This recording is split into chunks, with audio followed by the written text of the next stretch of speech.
Prologue. Paris, July 1778. The main stage of the Paris Opera. An empty spotlight in the middle of the stage. Chevalier de Saint-Georges walks into the light, dressed for a concert in the manner of his portrait by artist Mather Brown.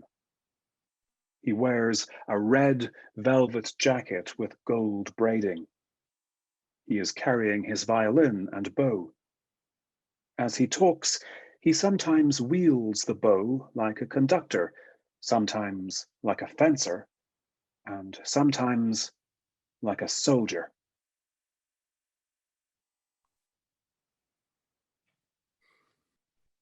In this, our glorious age of enlightenment, what use is it to be a monarch's fancy? I, Joseph Bellon, Chevalier de Saint-Georges, an anomaly in Parisian society, became at only 17 the first and the only Black Knight in the King's Guard when I beat that old windbag Picard at his own fencing game. They called me the God of Arms, and indeed, these arms embrace everything it takes to win. I am indeed crowned in the laurels of Apollo and by all and sundry, and Marie Antoinette still holds me in her favorable light. But 3 sour-faced divas, long past their prime and accustomed to the trappings of luxury, cannot bear to countenance me as their director of this grand city's jewel in its crown, the Paris Opera. They petitioned the Queen. Our honor and delicate conscience could never allow us to submit orders from a mulatto.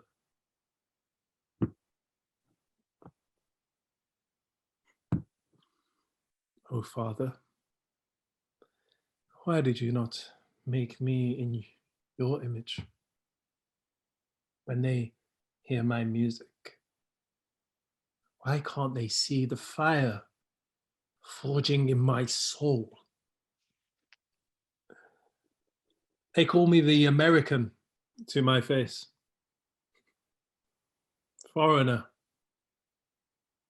Stranger. Other. Behind my back, I'm sure they call me half-breed and ape. Their words drag behind me like a chain pulling me back.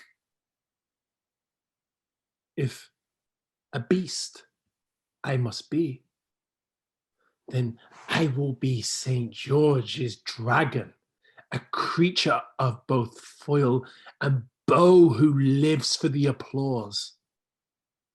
Since I am like them, but not of them, I will bring this city to heel, lead it by the nose as I would bridle a skittish horse, tether it to my soaring vocation. I will be the best of all the colors in one. This shunned skin, this banned body will be the black instrument of glory. On guard! He lifts his bow, starts playing bars from his violin concerto in A major, Opus 7, number 2. Act 1, Scene 2. The parlor of number 5, Rue de la Chaussée d'Antin, Paris, 1778. A spacious, airy, almost Spartan room with a couple of nondescript landscape paintings on the wall. A Celesta sits against one wall, music scores on top of it. Chevalier de Saint-Georges is standing in front of a music stand trying to resolve a tricky phrase from the rondo of his violin concerto in A major, Opus 7, number 2. He plays it over and over again, emphasizing different notes each time, then making changes on the musical score. Focused entirely on pushing himself and the violin to its limits, Chevalier de Saint-Georges ignores or doesn't hear the knock at the door. A second knock at the door, louder. Chevalier de Saint-Georges is irritated, but doesn't acknowledge the door. A third knock, very loud, very insistent. He stops playing and stomps to the door. And still you persist? Mozart, smiling broadly, stands in the doorway, hand poised to knock again. He's wearing an extravagant brocade coat, fine lace at the collar and cuffs. Forgive my intrusion, but your violin was crying out to me with such an uncommon vivacity, it entranced me. It's as if your bow would spar against the whole orchestra and win. Thank you. And you are? I am a composer myself. Wolfgang Amadeus Mozart. You have heard of me? Ah, the stinking artist. No longer the charming prodigy, I see. Forgive me. I jest inappropriately.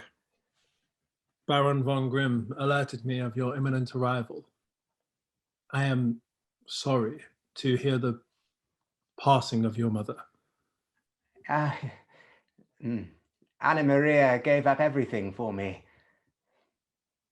I can hardly believe how quickly her life flickered out like a candle in this cold city. She should never have been here. It must have been difficult for you to remain here in Paris under such trying circumstances. I'm indebted to Baron von Grimm for taking me in like this in my hour of need. It would seem that we both have much to be thankful to the Baron and our landlord, the Duke d'Orléans. From what I know of your reputation, you are no mean fiddler yourself. My father maintains I could have been the greatest violinist in all of Europe had I not given it up 4 years ago. But there are other instruments I prefer to play. Now, if I may say, your technique is extraordinary. Practice, as you heard, is a masterfully demanding tutor that doesn't take kindly to distractions and interruptions. Gossick and Pleyel had a hand in it too, I'm sure. How did someone like you learn how to play with such a refined and exacting technique? Someone like me?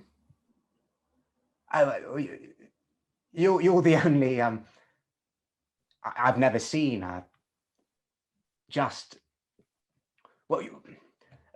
the only blackamoors I've seen playing are those beggarly fiddlers who congest the boulevards.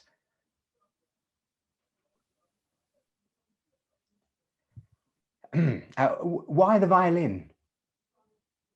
It's an instrument of the people, even those who congest the streets. That interests me. Why are you here? Well, I heard you and had to see for myself. Why did you come here to Paris? I came to Paris to find a position, and so for the meantime, I must remain. And what are you doing for a livelihood?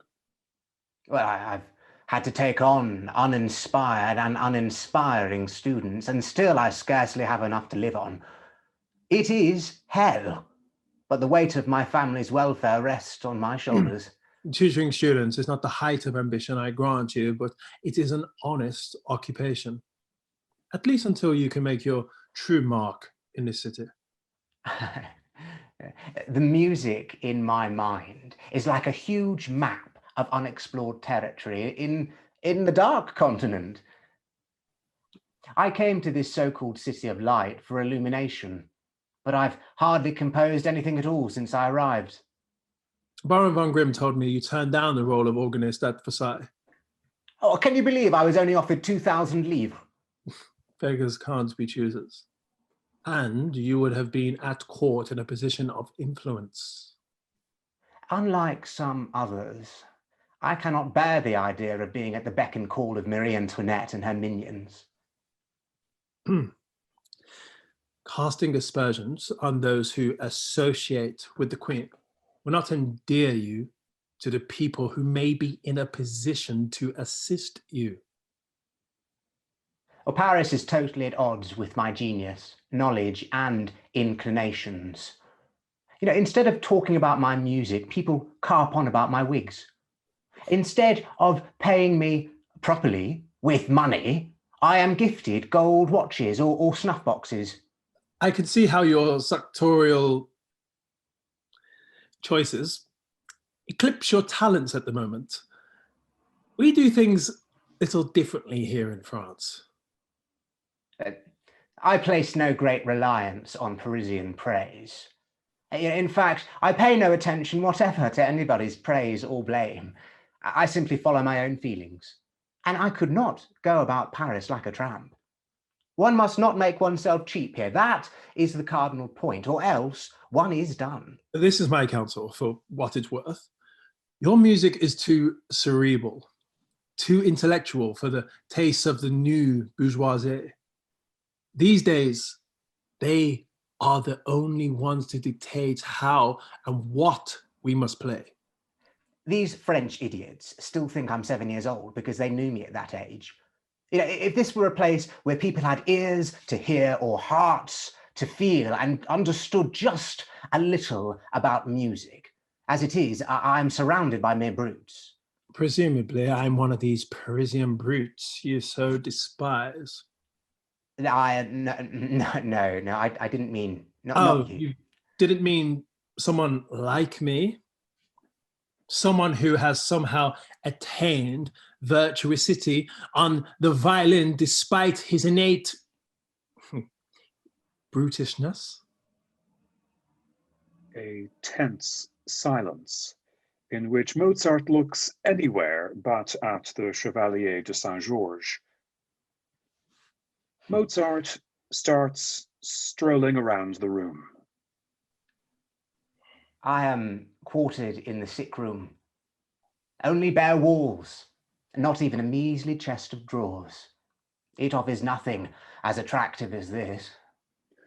Mozart's walk slows to a stop when he gets to the music stand on which sits the score of the new work that Chevalier de Saint-Georges is composing, Violin Concerto in A major, Opus 7, number 2.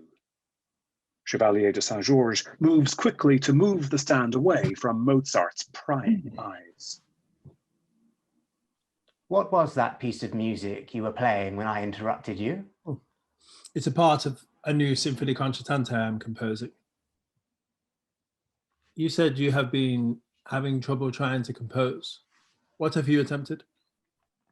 Well, I shall be only too pleased when I do succeed in writing an opera. If I do get as far as writing an opera, I shall have trouble enough over it. But that I do not mind, for I'm used to it. If only this cursed French language were not so utterly opposed to music. Or the language is the invention of the devil. It makes opera sound like a fattened goose who cannot take flight. It is truly miserable.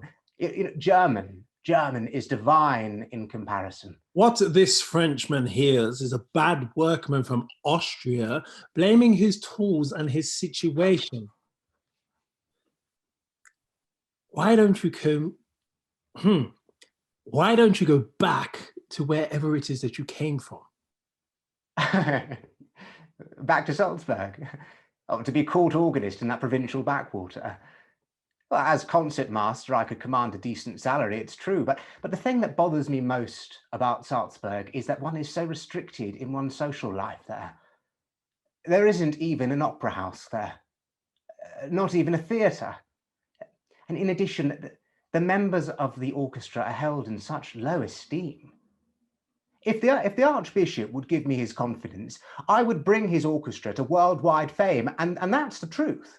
You know what I do when I'm having difficulty composing something? I leave it aside and write something else. Why don't you try writing another symphony concertante? Yes, I know about your attempts at such a commission. In Paris, even brutes talk to one another. You must know that I am one of the innovators of the style here in Paris. Yeah, I don't think it's a style that suits me. I tried to compose a symphony concertante when I first arrived in Paris in April. It was to be performed at the Concert Spirituel. There appears, however, to be something going on behind the scenes. Doubtless, I have enemies here in Paris, where indeed have I not had them, but this is a good sign. I had to write it in great hurry, and I worked hard at it. The four performers were, and still are, quite in love with it. Legros kept it for 4 days to have it copied, but when I called in on him to inquire about its progress, I found my score lying in the same place where he had left it when I initially gave it to him. But it's a style that suits Paris, and Paris, not Salzburg or Mannheim, is where you are right now. From what I've gathered, your symphony concertante was far too lengthy and merely a rejuvenated concerto grosso, rather than a true symphony concertante. In Paris, they always want you to make it new. Make it new these days means an appetite for hearing virtuoso musicians playing against big orchestral sounds. The symphony concertante provides an opportunity for this. For the first time in history, music is no longer hostage to the hymn, the dirge, or the minuet. The new bourgeoisie means that musicians are no longer reliant on the church or the court for their livelihood. For the first time in history, music can be free to be just what it wants to be. Now, music can really show us what it's like to emerge like the sun from a cloud. No one has given so much care to the study of composition of new styles as I have. Indeed, there is scarcely a famous master whose works I have not frequently studied. I am able to assimilate and imitate all styles of composition. I attempted to write a symphony concertante in Mannheim, but I had to abandon them. I really am quite unable to scribble off inferior stuff. It is difficult, yes, but far from impossible. I find the symphony concertante is a good way to release stories, and people love stories. It's bringing new audience to the concert halls to hear new orchestral music, and ultimately that benefits us musicians. If you want to make money in Paris, you could do worse than give the people the stories that they want to hear. And there are many dialogues to be had.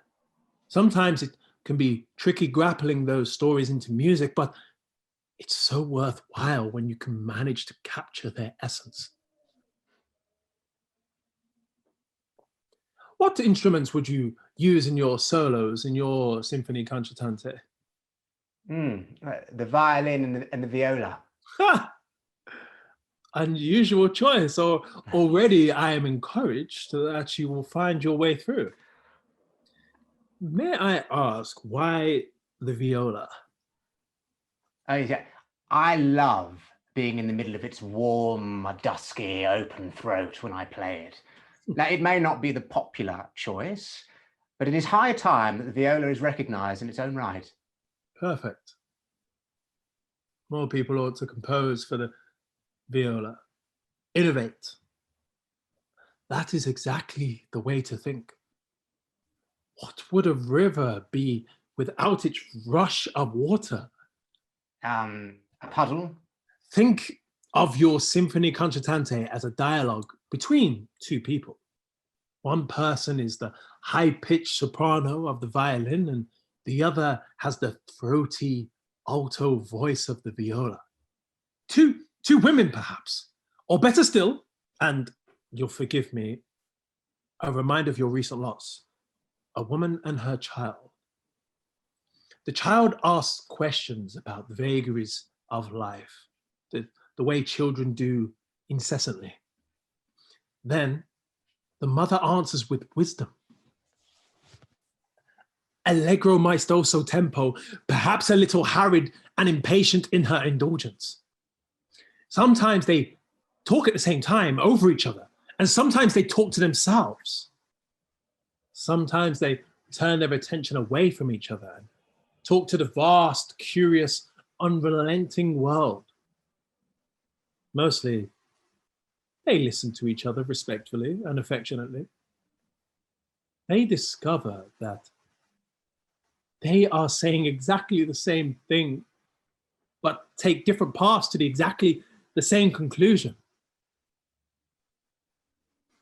Sometimes the child reacts with surprising maturity to something the mother has said, which brings a tear to her eye. Sometimes the mood is jaunty and quicksilver bright, and at other times, the mother has to be somber about the realities of the world. A Dante tempo can be the first time the mother has to teach the child about the nature of sorrow, because what is life without a little rain? She comforts her child, drying away his tears while urging him forward into the best that life has to offer. And then presto, there is a return to happier times. Life affirmed in all of its glory, playfulness, and high spirits.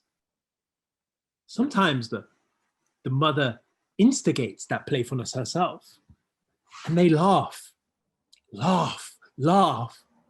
All the time, they are having this conversation with the knowledge of their family history and hopes for the future. Everything you need to know to write a successful symphony concertante can be contained in one word: story. The struggle to express this is a musician's life. Struggle because it is great undertaking to live as a free artist in this world. But I don't need to tell you these things, do I? I am surprised by the extent of your ability to theorize about music. Now, how did someone like you acquire such an advanced musical education? Chevalier de Saint-Georges gives Mozart a long and considering look. That is what you have taken from all that I have just said. Where are you from? France. No, I mean, where did you grow up? France. No, I mean, where do your parents live? France. No. No, I mean, where was your father born? France. No, I mean, where were you born? Ah, now we get to the nub of it. Guadeloupe, territory of France. It's widely acknowledged that the Concert d'Amateur, of which I am the director, is best in Europe. You have been in Paris since April. If your need to attain a position and attract commissions is so pressing, why haven't you sought me out? Baron von Grimm tells me that your father has written to him encouraging you to do as much. Or maybe you just don't like the color of our frock coats. You have an advantage over me. Advantage? And yet, even with my bounty of advantages, they didn't want me at the Paris Opera. They would rather it fell dark and silence than have me, a black man, speak for it. As enlightening as your visit has been, you can clearly see that you have interrupted my work. And now, I must ask you to leave.